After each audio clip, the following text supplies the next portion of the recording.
This episode of Budget MTG Decks is sponsored by TCG Player, the best place to buy your cards in the US.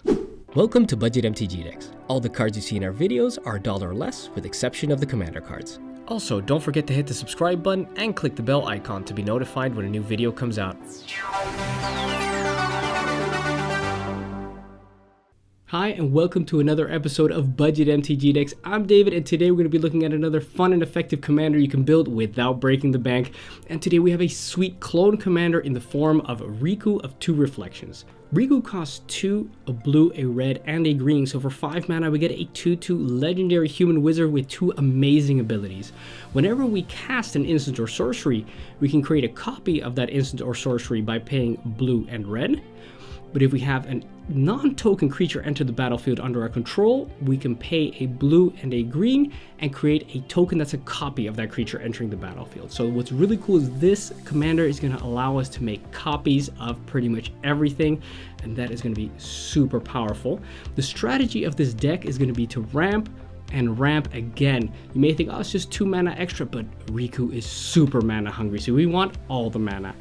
Then we want to be able to play our commander, but we don't want to be playing it with a 5 mana. We want to make sure that we have a counter spell up or something else to protect our commander, because we really want to make sure that Riku stays on the board. And then finally, we want to copy our spells to gain a massive advantage. So you think for all this, it might be quite expensive. The total cost of this deck is $47.28. That may seem like a lot, but considering that just Riku of 2 Reflections is a very expensive commander card, coming in at $18.12. So actually the rest of the deck is still below $30. Now let's have a look at the rest of the cards, grouped by category. We're going to start the synergy cards off with the clone themed cards, and that is Vizier of Many Faces, Body Double, and Followed Footsteps. Vizier of Many Faces, important to remember that when it comes in, it's going to be a copy of any creature. Doesn't target, which means you can make it a copy of a creature that is hexproof or shroud. And also remember that if we make it a copy of a legendary creature that our opponents control, that's fine.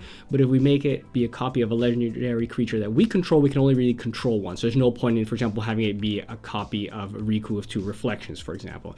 Nice thing about Vizier of Many Faces is that it has Embalm for 5, which means later on when it dies, or when it's in the graveyard for some other reason, we can have its effect again and still make another copy of something.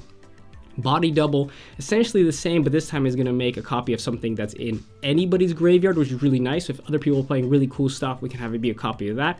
And Followed Footsteps, not only is it nice to put on one of our creatures every turn, getting a token that's a copy of that thing, but remember you can also enchant a creature of our opponent, and then we can get that. So it doesn't even matter if we're playing the best stuff, as long as somebody's playing the best stuff, we're getting more of the best stuff. Then we have Howl of the Horde and Repudiate and Replicate. Howl of the Horde is going to be making a copy of an instant or sorcery spell, but remember that if we attack this turn with a creature, we're actually going to copy it again, which essentially means together with the regular spell that we played, we're going to get 3 effects of whatever spell, which is of course super nice for making copies. And this is a perfect target to also copy with Riku, and then we're going to be getting 5 effects, which is going to be super powerful. Repudiate and Replicate, counter target activated or triggered ability, can come in very nice. Activated or triggered abilities are pretty much all the stuff that we want to be countering that abilities do, that creatures do, sorry. And a Replicate is going to be creating a token that's a copy of target creature we control. It's only 3 mana, but remember we can only make a copy of a creature that we control, and remember we also have to target in this effect right here.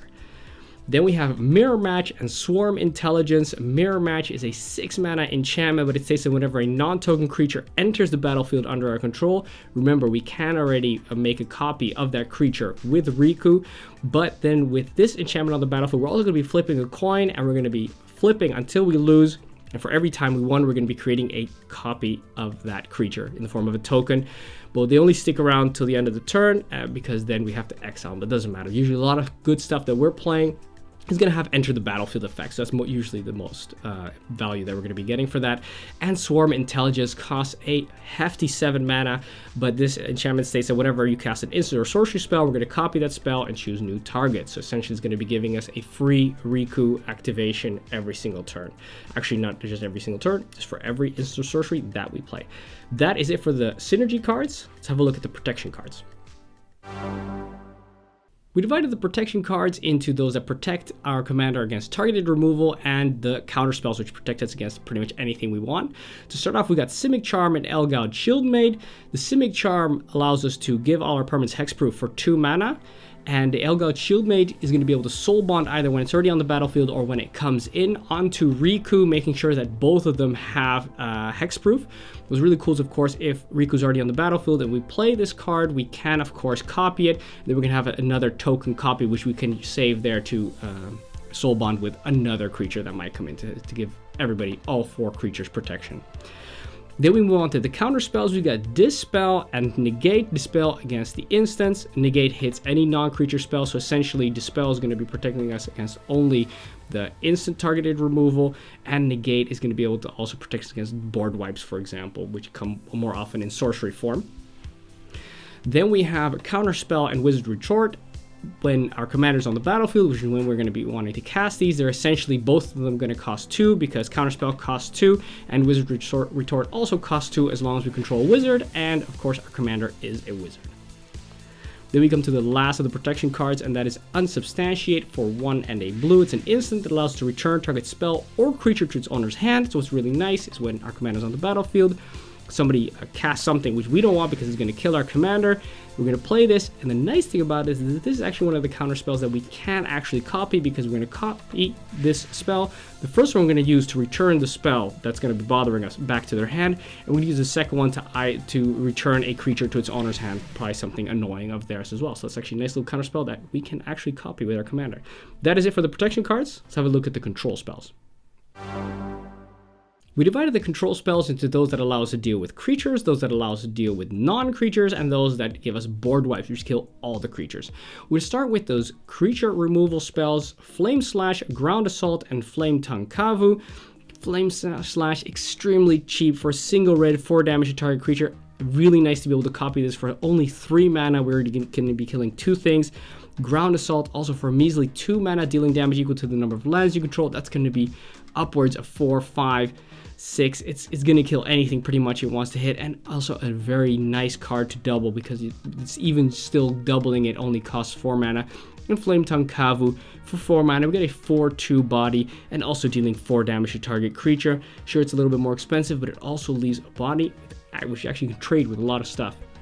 Then we have a Volcanic Offering, Inferno Titan, and Tyrant's Familiar. These are the big boys. This is the stuff you really want to be copying.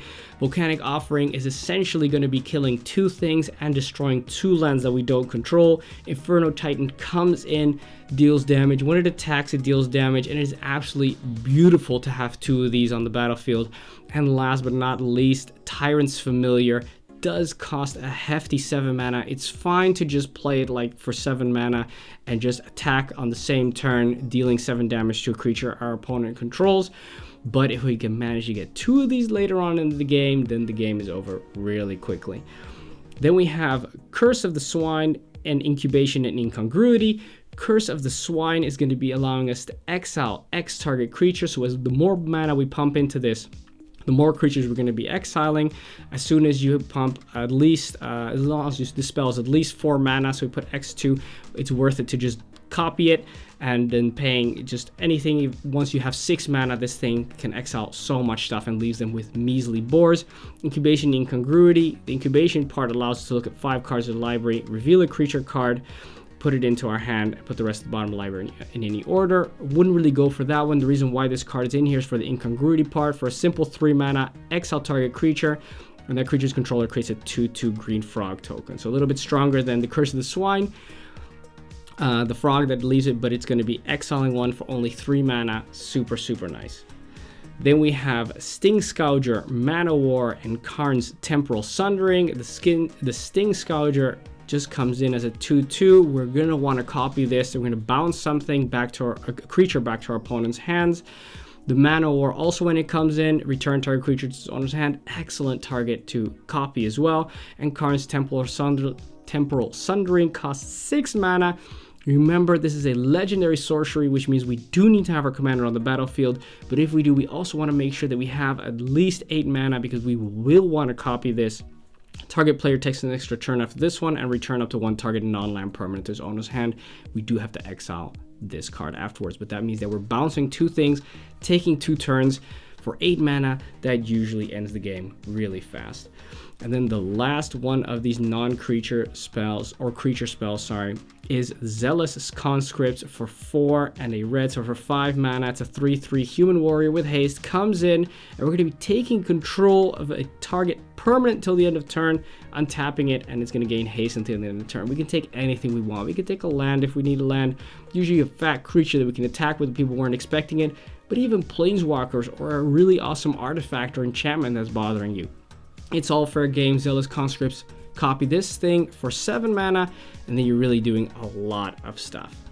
Then we move on to the non-creature spells. We got Unravel the Aether, Acidic Slime, and Relic Crush. These cards all allow us to deal with artifacts. Unravel the Aether is really nice because it's super cheap. It hits those indestructible gods because it just shuffles it into their library. Of course, people can still choose to have their indestructible gods go into the command zone instead, but still, for just 2 mana and just for 4 mana with a copy, it is very nice at instant speed. Acidic Slime, a staple, obviously, also hits lands. It's very, very strong, and of course also leaves you with a 2/2 Death Toucher, which is not to be underestimated. Perfect copy target as well. And finally, Relic Crush brings us back for 5 mana. Now we don't have a body, but we do get to do it instant speed, and we get to destroy target artifact or enchantment and another one of either one of those. So essentially, Acidic Slime kills 1 thing, but Relic Crush can kill 2 things, and of course doubling this, then we got 4 things blown up. Super sweet. Then of course, one of my favorite cards to put in one of these decks that do not rely on artifacts is Shatterstorm. For 4 mana, it's a sorcery, destroy all artifacts, they can't be regenerated. Oh, there go all those soul rings blowing up in the air. I love the sound of that. Then we move on to the board wipe. So how we're going to make sure that early on in the game, we can keep a little bit of control so people don't overrun us while we're getting the mana to be able to cast Riku Protected and get all our shenanigans going. Fade Away is a perfect card for that. For 3 mana, for each creature, its controller needs to pay 1 mana or sacrifices that permanent. Of course, later on, when we have just a few creatures, we could double this, and then people are going to really have to sacrifice everything they've got. Then we have Mizzium Mortars. For 2 mana, I can deal 4 damage to target creature, but essentially we're only going to be playing this for 6 mana, so we deal 4 damage to all creatures we don't control, and doubling this, of course, then we got 8 damage, and pretty much nothing out of our opponent's stuff is going to survive that. Radiant Flames costs 3, and essentially is going to be doing 3 damage to each creature, because we do have access to 3 colors, so make sure that you use those 3 colors to cast Radiant Flames, and this is the kind of card that you're going to be playing before you play Riku, early on in the game, or before, or when Riku's already been killed, and you want to make sure you want to stabilize the board a little bit. 3 damage for 3 for all creatures, very sweet. And then Our Devastation, so sometimes you got some indestructible stuff you got to get rid of, and 5 damage to each creature and also each non-bolus planeswalkers. If people are playing planeswalkers, this is also very nice against that. And then the last of the board wipes is River's Rebuke. For 6 mana, it's a sorcery, return all non-land permanents target player controls to its owner's hand. So this is a one-sided board wipe, but of course, if you're going to copy it, then we're going to be hitting 2 of our opponents, returning all their non-land permanents. Of course, we're still going to be sitting pretty with all our good stuff. That is it for the control cards. Let's have a look at the card advantage spells. We divided the card advantage cards into 2 categories, those that draw us cards and the recursion cards. Those are the cards that allow us to get stuff back from our graveyard. To start off with the draw spells, we got Wall of Blossoms and Coiling Oracle. Both come in for only 2 mana. Either draw us a card, or in Coiling Oracle's case, can also has the potential to put a land onto the battlefield if the card that we revealed was a land. Very nice to play on turn 2. It's fine, it mana ramps you, draws you cards. But either one of these can also be played later on in the game by just paying an extra 2 mana, and then we got 2 copies of it and refills our hands. Very nice. Then we have Keep Watch. For 3 mana, it's an instant. Draw a card for each attacking creature. Notice how this does not say for each attacking creature you control. Whenever anybody attacks anybody, if you got 3 mana open, just think to yourself, okay, how many cards do I want to draw, and do I have 5 mana? Because then, of course, then I can copy this. So if somebody attacks another player with 5 creatures, you double that, you're going to be drawing 10 cards for 5 mana. That's pretty sweet. Then we have an all-time favorite, of course, Fact or Fiction and Steam Augury. Essentially the same card, One of them, you reveal 5 cards. Your opponent puts them into 2 piles, and you pick one. And in the other case, you make 2 piles, and your opponent chooses which one you get, and the other half goes into the graveyard. So essentially the same card, but who chooses what is different. Also very nice to copy, as you get an insane amount of cards for simply 4 mana. Then we have Tachova, Benthic Druid, and Soul of the Harvest. Also very similar cards. Whenever something enters the battlefield, we're going to be drawing a card. For Tachova, it's going to be whenever land enters the battlefield, we're going to be drawing a card and gaining life. And for Soul of the Harvest, whenever a non-token creature enters the battlefield, we're going to be drawing a card. So remember, all those copies, all those tokens that we're making with Riku, they don't trigger Soul of the Harvest, only the original creature card that gets played. Then we move on to the recursion cards. These are cards that get us stuff back from the graveyard. We've got Regrowth and Regenesis. Regrowth, very cheap, only 2 mana, returns target card from your graveyard to your hand. Do not underestimate how powerful this is. It gets not only your creatures, your enchantments, it also hits the instants, your sorceries, anything you want from your graveyard is going to get it back. So please just play this for 4 mana so you can get 2 of anything you want back. Regenesis, a little bit more expensive for 5 mana. We're going to be returning 2 target permanent cards from our graveyard back to our hand. So remember, now we can't hit instants or sorceries, but we can still hit enchantments and creatures. Also, this one hits 2 things. And remember also that it's instant speed, which is not to be underestimated. And then we have the last of recursion cards. We've got Regenesis and Charmbreaker Devils. Regenesis doesn't do much while it's on the battlefield. It's just a 4/4. But if it is in the graveyard, at the beginning of our upkeep, we can pay 3 mana, and then we're going to return target creature card from our graveyard to our hand. This is unbelievable recursion in green. Just dropped to below $1 due to its reprinting in Modern Horizons, and it is absolutely beautiful in this deck. Charmbreaker Devils, also at the beginning of our upkeep, but this time we're going to be returning an instance or sorcery at random from our graveyard to our hand. So both of these cards together, every turn, are going to be getting us so much sweet stuff. Whatever we want, we're going to be getting it. Now let's have a look at the ramp cards. We divided the ramp cards into 3 categories. Dorks, so these tap for mana. Play extra land cards, which allow us to play more lands than we normally would be allowed to do. And the land fetch cards, which allow us to search our library for a land and put it onto the battlefield. So for the Dorks, we've got Rattleclaw Mystic and Paradise Druid. Both of these cost 2, and both these can tap for green, blue, and red, which are the colors that we require. Of course, Paradise Druid can also hit any other color should we want to, and also has hexproof as long as it's untapped, not to be underestimated. Then we have the cards that allow us to play extra lands. We've got Explore, Growth Spiral, and Urban Evolution. All of these cards, when we play them, we're going to be drawing cards, and we get allowed to play an extra land onto the battlefield. Growth Spiral, Explore are similar in that sense, but Urban Evolution, a little bit more expensive, costs 5 mana versus the 2. So in that case, we're going to be drawing 3 cards and playing an additional land this turn. Then we have the land fetch cards. You got Rampant Growth and Farseek. Both allow us to search for a basic land, put it onto the battlefield tapped, except for Farseek doesn't allow us to look for a forest. Then we have Cultivate, Growth Spasm, and Harrow. Very nice. Cultivate allows us to search for 2 lands, put one of them onto the battlefield tapped, the other in our hand. Growth Spasm puts 1 into the battlefield tapped and also creates a 0/1 colorless Eldrazi, which we can sacrifice for mana. And Harrow does make us sacrifice a land, but we're going to be searching for 2 lands that come onto the battlefield untapped. Perfect target to copy, because when we copy, we don't have to pay the extra cost, which means we don't have to sacrifice a land. So if we copy it for 5 mana total, we only have to sacrifice 1 land, but we're going to be getting 4 lands in return, which is very nice. Search for Tomorrow, Wood Elves, and Grow from the Ashes. Search for Tomorrow puts in a land untapped. Wood Elves puts in a forest untapped, and Growth from the Ashes puts in a basic land untapped. Search for Tomorrow has the added advantage that you can also just pay it for 1 mana, and then it'll come in 3 turns later. Wood Elves has the added benefit of being a creature, and Growth from the Ashes has the added benefit of being able to be kicked for an additional 2 to search for 2 lands instead. And of course, if this one's kicked for 2, costs 5, but then we pay another 2 for 7, we can actually do it twice because of course we can copy this thing. Then we have Explosive Vegetation and Circuitous Root, both for 4, both search for 2 basic lands, put them onto the battlefield tapped, but the Circuitous Root also allows us instead to look for gate cards, which is why of course we also have guild gates in this deck. That is it for the ramp cards. Have a look at those lands. We divided the lands into 6 islands, 6 mountains, 9 forests, and 17 non-basic lands. So starting off with a Frontier Bivouac, a Skark in the Rage Pits, and Emergence Zone. Frontier Bivouac just gives us all the colors we want, but does come in tapped. Skark's Rage Pits doesn't come in tapped, but it can give one of our creatures +1/+1 and trample to the end of turn. And Emergence Zone, we can sacrifice it to make sure that we can play spells this turn as though they had flash, which is really nice to be able to do that later on in the game as a surprise to get Riku in at the end of somebody else's turn, for example.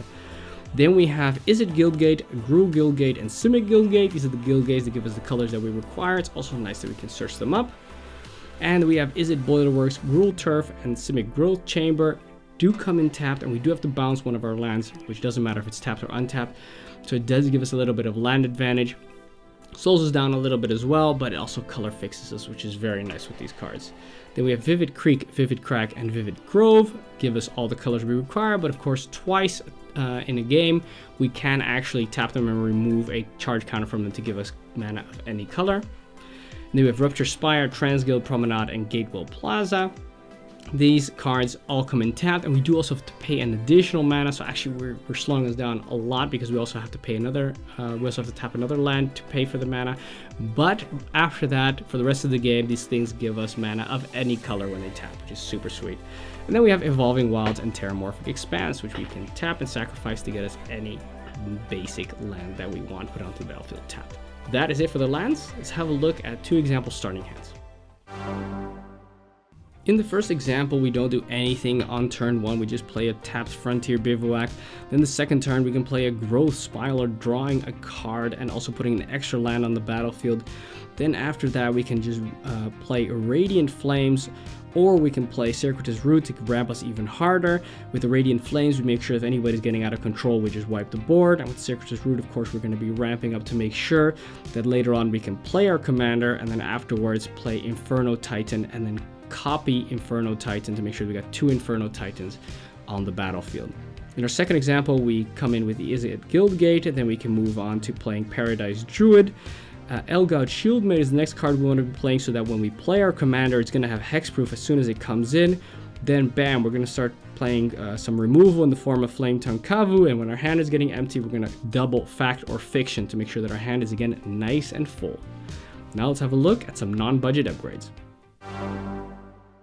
As you can see over here, we've got some non-budget upgrades. We first put in the card that's already in the deck, and then below that, the card that replaces it.